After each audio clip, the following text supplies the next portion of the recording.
కోదాడ పట్టణ బాలాజీనగర్లో నిర్మించిన double bedroom ఇళ్ల పట్టాల పంపిణీ కార్యక్రమంలో భాగంగా ఈరోజు మాజీ ఎమ్మెల్యే బొల్లం మల్లయ్య యాదవ్ తన నివాసంలో మీడియా సమావేశం ఏర్పాటు చేసి మాట్లాడుతూ ఎప్పుడో జరిగిపోయిన పెళ్లికి ఇప్పుడు భజంత్రీలు ఎందుకు అని అన్నారు. గత 3 సంవత్సరాల 5 నెలల క్రితం మంజూరైన బాలాజీనగర్లోని 560 ఇండ్లకి ఈరోజు మోక్షం వచ్చి వాళ్ళ చేతిలోకి పట్టాలు వచ్చినందుకు వాళ్ళందరికీ మంచి మేలు జరగాలని, ఆ ఇళ్లలో కుటుంబంతోని అన్ని రకాలుగా అభివృద్ధి చెందాలని చెప్పేసి ఆకాంక్షిస్తూ శుభాకాంక్షలు, అభినందనలు. అదే రకంగా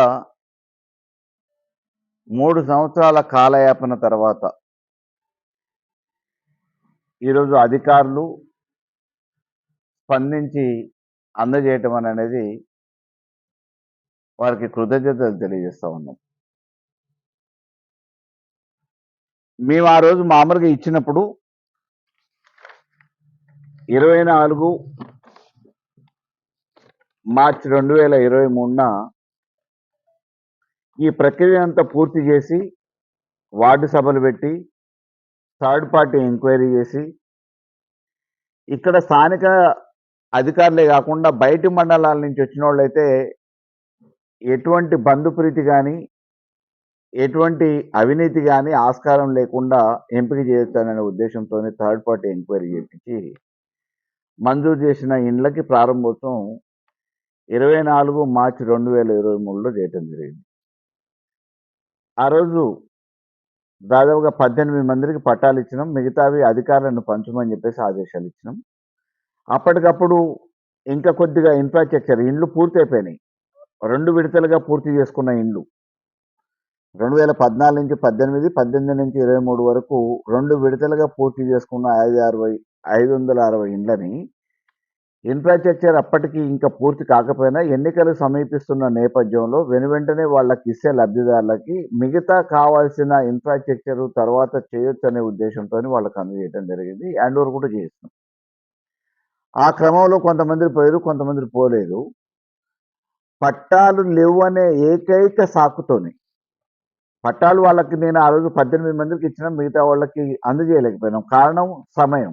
అధికారులు చేయాల్సిన పని వాళ్ళు కొనసాగిస్తారు అనుకున్నాం. కానీ పట్టాలు లేవనే ఒక సాకుతోని గత 3 సంవత్సరాలుగా ఆ ఇండ్లలోకి పోయిన వాళ్ళని అనేక రకమైన శారీరక మానసిక ఇబ్బందులకు గురి చేసారు పోలీసు వాళ్ళు. వాళ్ళకి అన్ని రకాల హక్కులు ఉండి, లబ్ధిదారులు అయ్యుండి, అర్హులు అయ్యుండి, వచ్చిన లబ్ధిదారులు ఇళ్లలోకి పోతే కూడా ఇళ్ల నుంచి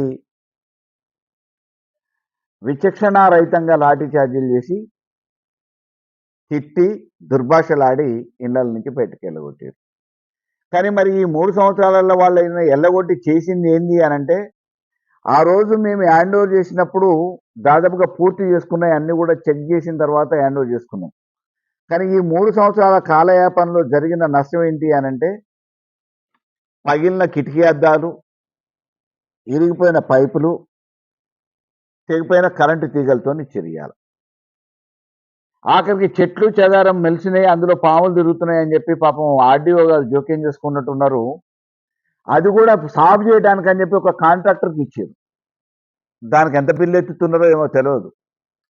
ఆ కాంట్రాక్టర్ అనుభవం లేకుండా మరి ఏ టైంలో చేసిండో ఎట్లా చేసిండో మరి తెలియదు. ఉన్న పైపులను కూడా పగలగొట్టేసినాడు. ఈరోజు అసలుకే పైపులు లేకుండా మామూలుగా డ్యామేజ్ అయ్యే పరిస్థితికి వచ్చింది. ఇవాళకి ఈరోజు ఇచ్చినప్పటికీ ఆడ కరెంటు సరిగా లేదు, ఇండ్లలో మీరే చేసుకోవాలని చెప్పి చెప్తా ఉన్నారు. వాటర్ లేదు, కరెంటు ఇంటర్నల్గా పనిచేయట్లేదు, వాటర్ లేదు, డ్రైనేజీ పనిచేయట్లేదు. మరి ఇటువంటి స్థితిలో ఇవ్వటానికి వాళ్ళకి అప్పుడే హ్యాండ్ ఓవర్ చేసి ఉంటే ఈ కిటికీలు పగలపోతుండే, పైపులు పగలకపోతుండే, అద్దాలు పగలపోతుండే, ఈ డ్యామేజ్ కాకపోతుండే.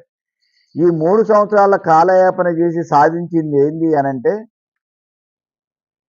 సామాన్యుల మీద భారం 3 సంవత్సరాల నుంచి పాపం వీళ్ళు ఇల్లు లేకపోతే కిరాయి కట్టుకొని ఉన్నారు. చిన్న చిన్న పనులు చేసుకునేటోళ్ళు 5,000, 10,000 ఏదో రోజువారీగా రెక్కలు ముక్కలు చేసుకుంటే తప్ప రెక్కాడితే కానీ డొక్కాడని సామాన్యులు కిరాయిల పేరు మీద వచ్చిన ఆదాయంలో సగం కిరాయి కట్టడమే సరిపోయింది. ఈ 3 సంవత్సరాల నుంచి అదొక అదనపు భారాన్ని మోపి ఈరోజు చిట్ట చివరిగా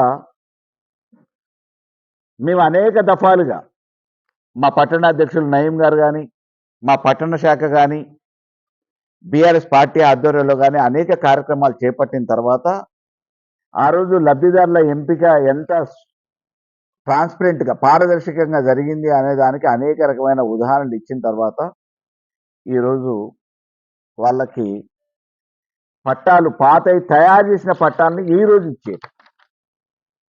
ఓకే, దీనికైనా మేము స్వాగతిస్తున్నాం.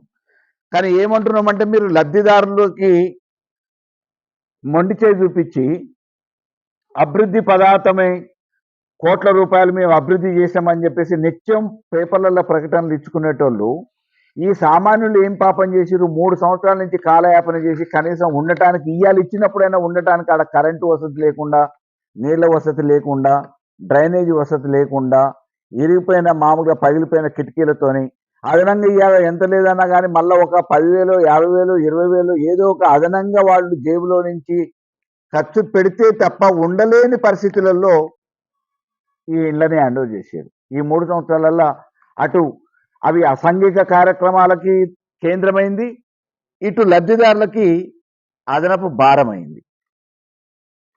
ఈ అనాలోచిత నిర్ణయాలతోని కేవలం అరచేతిలో వైకుంఠం చూపించి అభివృద్ధి అనే మంత్రంతోని ఈరోజు కోదాడు ప్రజల్ని మభ్యపెట్టడంతో పాటు నట్టేట ముంచే ప్రయత్నం జరుగుతూ ఉంది. ఇవాళ కోదాడులో ఎక్కడ చూసినా కానీ నాసీ రకపు నాణ్యత లేని 6 ఇంచుల పైపులతోని అండర్ డ్రైనేజ్ పనులు అని చెప్పేసి చేస్తూ ఉన్నారు. ఈ అండర్ డ్రైనేజ్ పనులకి 258 కోట్లు అని చెప్పేసి ఎమ్మెల్యే చెప్తుంది. టెండర్ వాల్యూ వచ్చేసేటప్పటికి 182 కోట్లు ఉంటుంది. పొంతన లేని ప్రకటనలతోని ప్రజల్ని తప్పుదో పట్టిస్తున్న పద్మావతి రెడ్డి గారు మరి వారికి స్వతహాగా నేను ఇంజనీర్ అంటది. ఆ పైపులు అసలు ఇంట్లో వేసుకోవడానికి కూడా పనికిరాని పైపుల్ని 4 బజార్లకి 4 ఇండ్లకి ఒక్కొక్క బజార్లో అటువైపు ఉన్న ఇండ్లు ఇటువైపు ఉన్న ఇండ్లు కలిపితే 10 ఇండ్లు 20 ఇండ్లు ఒక్కొక్క బజార్లో అవుతాయి. రేపు భవిష్యత్తులో ఖాళీ ప్లాట్లు ఉంటే ఆ ఖాళీ ప్లాట్లలో కూడా ఇండ్లు అవుతాయి. మరి ఇంతమందిని ఆ డ్రైనేజ్ వాటరు వాడుకున్న నీళ్లు పోవటానికి ఉపయోగపడుతుందా లేదా అనే మినిమం నాలెడ్జ్ ఈ ఎమ్మెల్యే గారికి లేదా? ఆడ పనిచేసే ఇంజనీర్లకు లేదా? ఈ మొక్కుబడిగా చేసి కోదాడు ప్రజానికాన్ని ఉన్న రోడ్లను జడగొడుతున్నారు. రేపు ఎట్టి పరిస్థితులలో ఆ పైపులు పని పట్టణ ప్రజల్ని ఇంకా ఎన్నో ఇబ్బందులకు గురి చేయడానికి చేస్తున్న ఈ అండర్ డ్రైనేజ్ పనులని నాణ్యత లేవు అని చెప్పేసి మేము వెంటనే ఆపాలి, విచారణ చెయ్యాలి అని చెప్పేసి అధికారులను డిమాండ్ చేస్తూ గతంలో ఒక 10-15 రోజుల క్రితం నేనే ఇట్లే పత్రికా విలేకరుల సమావేశం పెట్టడం జరిగింది. ఊరుకు లేదు, పలుకు లేదు. అయినా బజార్లలో రోడ్లు బాలగొడుతూనే ఉన్నారు, పైపులు మాత్రం పరుస్తూనే ఉన్నారు. అందులో ఏమైనా సైజులు పెరిగినాయంటే ఏం సైజులు పెరగలేదు. అందుకే మేము ప్రత్యక్షంగా పట్టణ ప్రజలకు చెప్తా ఉన్నాం, రేపు అనుభవించబోయేది మీరు, ఇబ్బంది పడేది మీరు. మీకోసం ఎవరో వచ్చి ఏదో చేస్తారు అని చెప్పేసి ఊహించిన దానికంటే మీ ఇంటి ముందు జరుగుతున్న అన్యాయాన్ని మీరే ఈరోజు నిలదీయాలి. అధికారులకి ఆ పనిచేస్తున్న కాంట్రాక్టులకు అడ్డం తిరగాలి. మేము బీఆర్ఎస్ ప్రత్యక్షంగా పోరాటానికి సిద్ధమవుతుంది. పనులని మీరు నాణ్యమైన పనులను చేయండి, నాసీరక పనులను మానేయండి, కమిషన్ల కక్కుర్తి పడటం మానేయండి, జేబులు నింపుకోవాలనే ఆలోచన మానేయండి.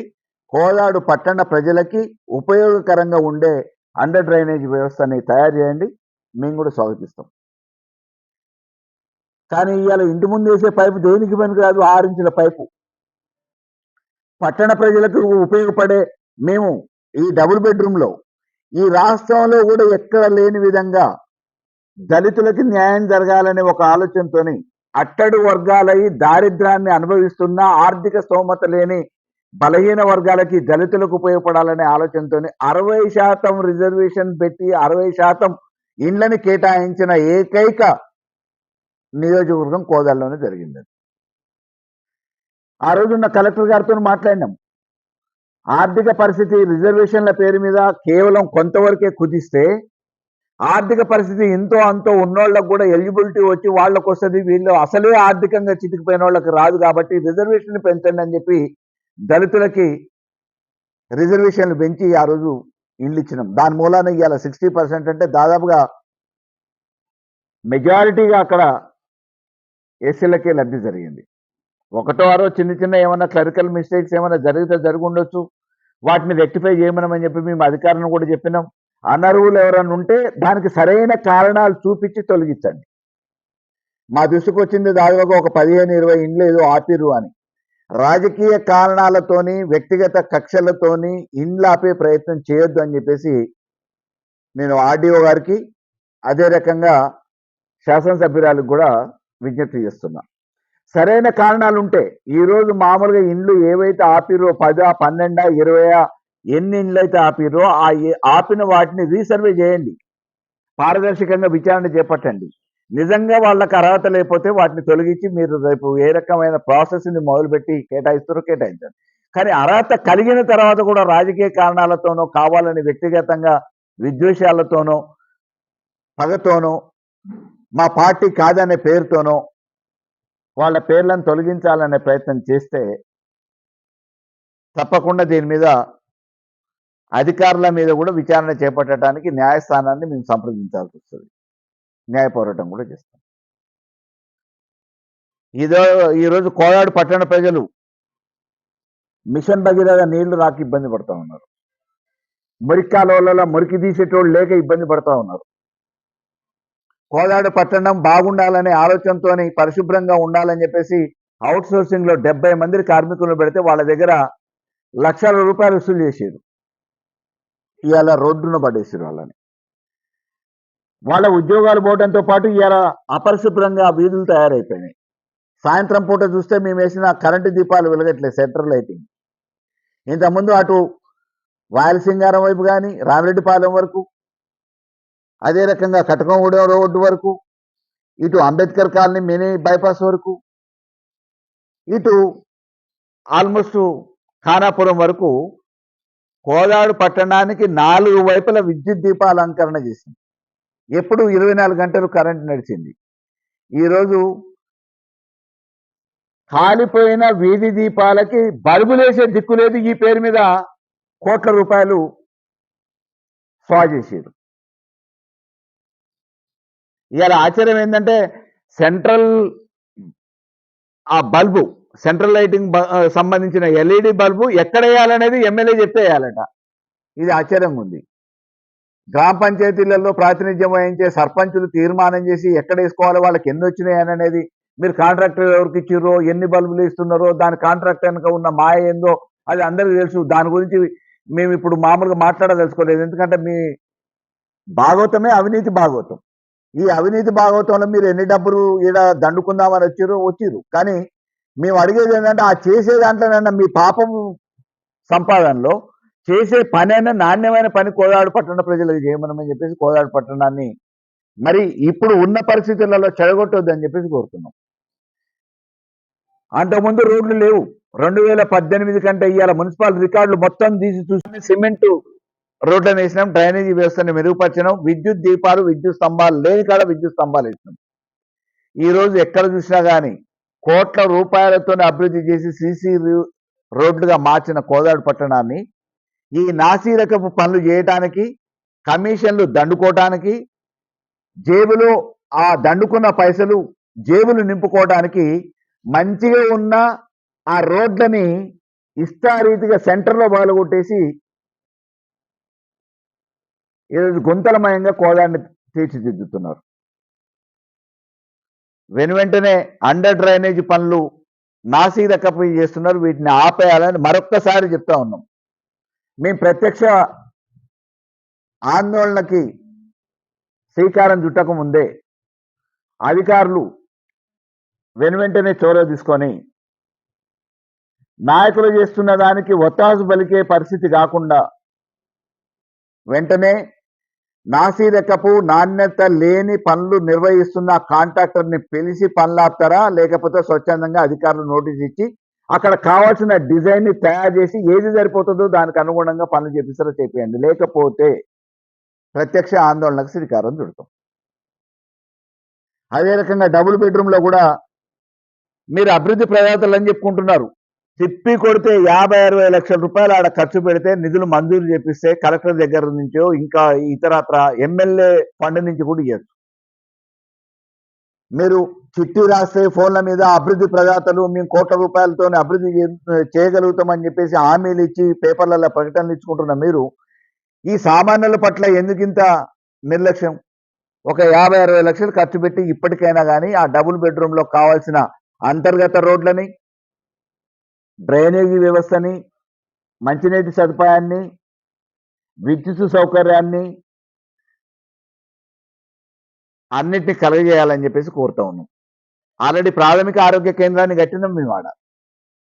ప్రాథమిక ఆరోగ్య కేంద్రం ఎందుకంటే పాపం ఆడ 560 కుటుంబాలంటే ఎంత లేదన్నా 1500 నుంచి 2000 మంది జీవనానికి ఉపయోగపడే దగ్గర పిల్లలు, వృద్ధులు, రకరకాల వాళ్ళు ఉంటారు కాబట్టి వాళ్ళకు ఉపయోగపడాలనే ఉద్దేశంతో ఒక ప్రైమరీ హెల్త్ సెంటర్ని కట్టినాం. కాబట్టి వెంటనే అధికారులు జోక్యం చేసుకొని మౌలిక సదుపాయాలు కలగజేయాలి. రెండోది ఈ నాసిరక పనులను ఆపాలి.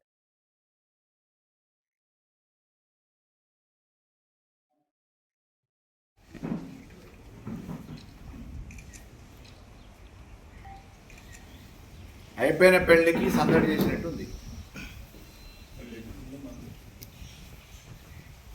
పెళ్ళి అయిపోయింది, సందడి యాద చేస్తుంది.